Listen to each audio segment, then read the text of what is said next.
റമളാന്റെ വരവ് അറിയിച്ചുകൊണ്ടുള്ള റജബിലേക്ക് നമ്മൾ എത്താറായി. അതുകൊണ്ട് തയ്യാറെടുപ്പ് ഇൻഷാ അല്ലാഹ് നമ്മൾ നടത്തണം. അള്ളാഹു തൗഫീഖ് നൽകി അനുഗ്രഹിക്കുമാറാകട്ടെ. പല രീതിയിലുള്ള കദിബുണ്ട്, വ്യത്യസ്തങ്ങളായ കളവുകളുണ്ട്. വൽ കദിബു അൻവാഉൻ മുതഅദ്ദിദ, വ്യത്യസ്തങ്ങളായ കളവുകളുണ്ട്. പടച്ചവന്റെ മുമ്പിൽ വലിയ ശിക്ഷകളുണ്ട് അതിന്.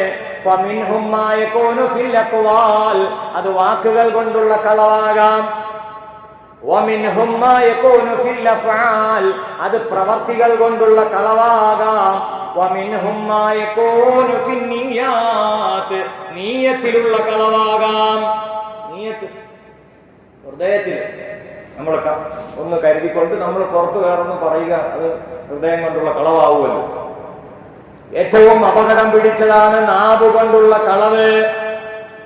അതിലേറ്റവും അപകടം പിടിച്ചത് ഞാൻ പറഞ്ഞല്ലോ കഴിഞ്ഞ ആഴ്ചകളിൽ, അള്ളാഹുവിനെയും അള്ളാഹുവിന്റെ റസൂലിനെയും അള്ളാഹുവിന്റെ ആയാത്തുകളെയും പരിശുദ്ധ ദീനിനെയും മഹത്വക്കളെയും ഒക്കെ ഇകഴ്ത്തിക്കൊണ്ട് സംസാരിക്കലും, അള്ളാഹുവിനെ നിഷേധിക്കലും ദീനിനെ നിഷേധിക്കലും, ഹറാമ് ഹലാലുകളെയൊക്കെ നിഷേധിക്കലും, ഹലാലുകളെ ഹറാമാക്കാം, ഹറാമുകളെ ഹലാലാക്കി പറയുക, കാര്യത്തിന്റെ ഗൗരവം ഹറാമുകളുടെ ഗൗരവം കുറച്ചു കാണിക്കുക,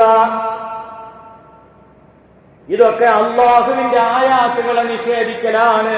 ഇതൊക്കെ കളവിന്റെ കൂട്ടത്തിലെ വലിയ അള്ളാഹുവിന്റെ ഭാഗത്തു നിന്നുള്ള ശിക്ഷ വരുന്ന തിന്മയാണ്, കളവാണ്.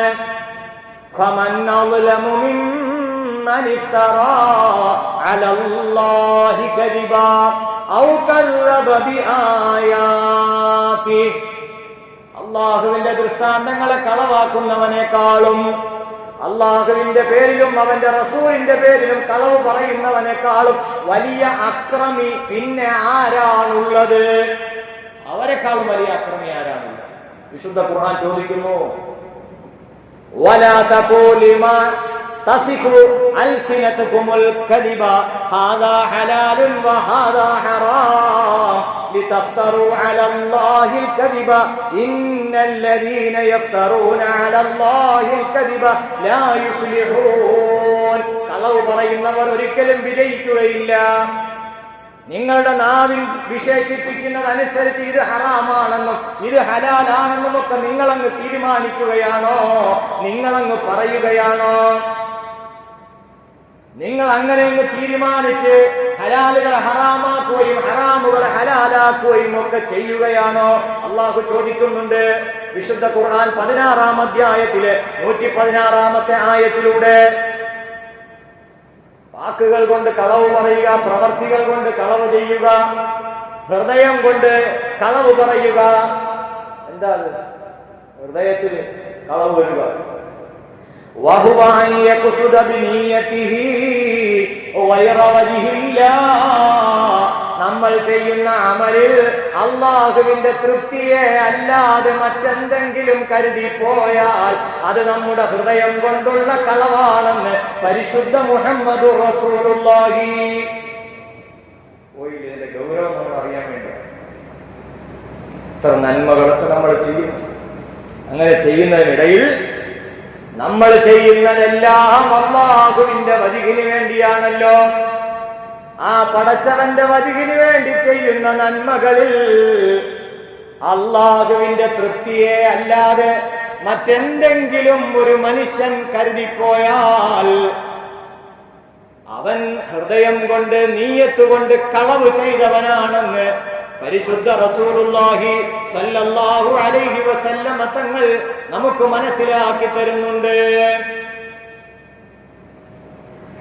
3 വിഭാഗം ആളുകളെ സംബന്ധിച്ച് റസൂലുള്ളാഹി സ്വല്ലല്ലാഹു അലൈഹി വസല്ലമ തങ്ങൾ പറഞ്ഞു. ശ്രദ്ധിക്കുന്നു, ഒന്ന് ഷഹീദാണ്, അള്ളാഹുവിന്റെ ദീനിന്റെ മാർഗത്തിൽ രക്തസാക്ഷിത്വം വരിച്ച ഷഹീദാണ് ഒന്ന്. രണ്ടാമത്തെ ആള് അൽ മുൻഫിഖു, അള്ളാഹുവിന്റെ മാർഗത്തിൽ സമ്പത്ത് ചിലവഴിച്ച ആളാണ്. മൂന്നാമത്തെ ആള് ആലിമായ മനുഷ്യനാണ്, ഖുർആൻ പണ്ഡിതനാണ്. ഈ 3 ആളുകളും ആളുകളും അള്ളാന്റെ സമക്ഷത്തിൽ വന്നിട്ട് അവരിൽ ഓരോരുത്തരും വാദിക്കും അന്നഹു ഫഅല ദാലിക ലിവജിഹില്ലാ, ഞാൻ അള്ളാന്റെ തൃപ്തിക്ക് വേണ്ടി ഇന്നത് പ്രവർത്തിച്ചിട്ടുണ്ട് എന്ന്. അള്ളാന്റെ ദീനിന്റെ മാർഗത്തിൽ ധീര രക്തസാക്ഷിത്വം വരിച്ച ആളും അള്ളാന്റെ ദീനിന്റെ മാർഗത്തിൽ സമ്പത്ത് ചിലവഴിച്ച ആളും വാദോരാതെ പ്രസംഗിച്ച ആളും ഖുർആൻ പാരായണം നടത്തിയ ആലിമും അള്ളാന്റെ മുമ്പിൽ പറയുകയാണ്, പടച്ചവനെ, ഞാൻ ഇതെല്ലാം നിന്റെ തൃപ്തിക്ക് വേണ്ടി ചെയ്തതാണ് അല്ലാ. അപ്പൊ അല്ലാഹ് പറയുകയാണ്, കദബ്താ, നീ കളവാണ് പറയുന്നത്. ഷഹീദിനോട് പറയുകയാണ്, നീ കളവാണ് പറയുന്നത്. വലാകിൻ ഖാതൽത, നീ യുദ്ധം ചെയ്തത്, നീ പരസ്പരം ഏറ്റുമുട്ടിയത്, ലിയുഖാല ജരീ, നീ ഒരു വലിയ ധീരനാണ്, യോദ്ധാവാണ് എന്ന് ആളുകൾ അറിയാൻ വേണ്ടിയാണ് എന്ന നീയത്ത് നിന്റെ മനസ്സിലുണ്ടായിട്ടുണ്ട്.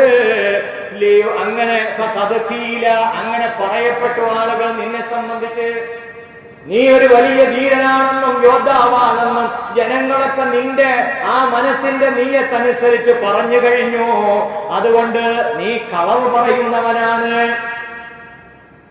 മനസ്സിൽ കരുതിയതേ ഉള്ളൂ.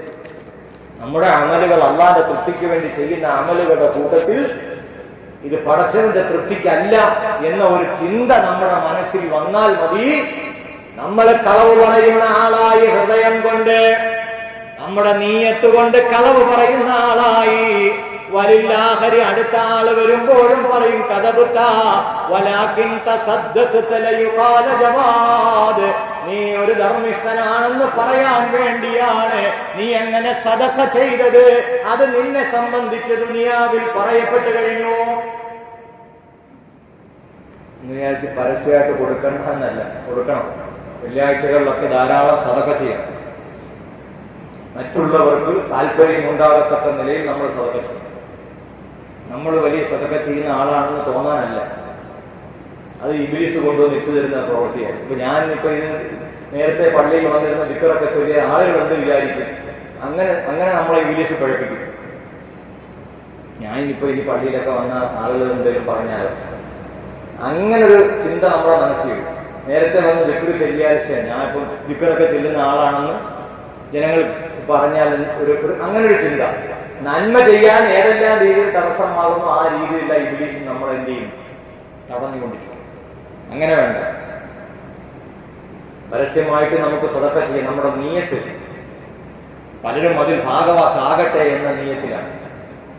അല്ലെങ്കിൽ എല്ലാവരുടെയും ദുആ, നമ്മുടെ ഈ ആളുകൾ ഈ ബക്കറ്റിലിടുന്ന തുകയാണെങ്കിലും പള്ളിക്ക് വേണ്ടി നൽകുന്നതാണെങ്കിലും ചാരിറ്റി പ്രവർത്തനത്തിലാണെങ്കിലും എല്ലാവരുടെയും ദുആ പ്രതീക്ഷിച്ചുകൊണ്ടാണ് നമ്മൾ സദഖ ചെയ്യുന്നത്. ആ നീയത്താണ്, അതിലാണ് പ്രാധാന്യം. അപ്പൊ അതല്ലാതെ അള്ളാഹുവിന്റെ തൃപ്തിയെ കരുതാതെ, നന്മ ഉദ്ദേശിക്കാതെ മറ്റ് നീയത്താണ് വരുന്നത്. ഞാനൊരു സദഖ ചെയ്ത ആളാണെന്ന് 10 പേർ അറിയണം എന്ന നീയത്ത് നമ്മുടെ മനസ്സിൽ വന്നാൽ നമ്മൾ നീയത്ത് കൊണ്ട് കളവ് പറഞ്ഞവനായി. അതുകൊണ്ടാണ് ഷഹീദിനോട് പറഞ്ഞത് നീ കളവ് പറയുകയാണ്, സദഖ ചെയ്ത ആളോട് പറഞ്ഞതും നീ കളവ് പറയുകയാണ്. വലിയ പണ്ഡിതനോടും പ്രവാചകനോടും ഖുർആന്റെ അറിവുള്ള മനുഷ്യനോടും അള്ളാഹു പറഞ്ഞത് നിന്റെ ഓടലും നിന്റെ പറച്ചിലുമെല്ലാം കളവാണ്.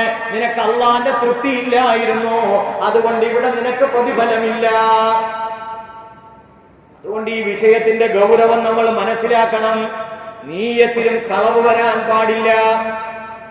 വാക്കുകൊണ്ടും നാക്കുകൊണ്ടും മാത്രമല്ല, ഹൃദയത്തിലും കളവ് വരും. ആ കളവ് നമ്മുടെ ജീവിതത്തിൽ ഉണ്ടാകാൻ പാടില്ല. അതുകൊണ്ട് നാവിനെ നമ്മൾ സൂക്ഷിക്കണം. എത്രത്തോളം നമ്മൾ നാവിനെ സൂക്ഷിച്ചോ അത്രത്തോളം ആ കിടക്കുന്ന സ്ഥലത്ത് നമുക്ക് സുരക്ഷിതമായി കിടക്കാൻ പറ്റും. എത്രത്തോളം മറ്റുള്ളവരെ നമ്മൾ ദ്രോഹിച്ചോ അത്രത്തോളം നമ്മളെ അള്ളാഹു മരണസമയത്തും അവിടുന്നുള്ള യാത്രയിലും നമ്മളെ പ്രയാസപ്പെടുത്തുക തന്നെ ചെയ്യുമെന്ന് പരിശുദ്ധ മുഹമ്മദ് റസൂലുള്ളാഹി. വലിയ നിയമമാണ്. നമ്മൾ എത്ര ആളുകളെ ഇവിടെ ബുദ്ധിമുട്ടിച്ചിട്ടുണ്ടോ ആ ബുദ്ധിമുട്ടിച്ചതിനനുസരിച്ച് പടച്ചവൻ പിടിക്കും. മരണസമയത്തും അവിടുന്ന് കിടക്കേണ്ടുന്ന കാലാകാലം എത്ര നാളാണോ അള്ളാഹു നിശ്ചയിച്ചിട്ടുള്ളത്, ആ ബർസഖിയായ ലോകത്ത് എത്ര കാലം കിടക്കണോ, ആ കിടക്കേണ്ടുന്ന സമയത്തെല്ലാം അവിടുന്ന് അങ്ങോട്ടും ഈ ദുനിയാവിൽ നമ്മളെ ആരെയെല്ലാം പ്രയാസപ്പെടുത്തിയിട്ടുണ്ടോ ആ പ്രയാസത്തിന്റെ തിക്തഫലം അള്ളാഹു അനുഭവിപ്പിക്കുക തന്നെ ചെയ്യും.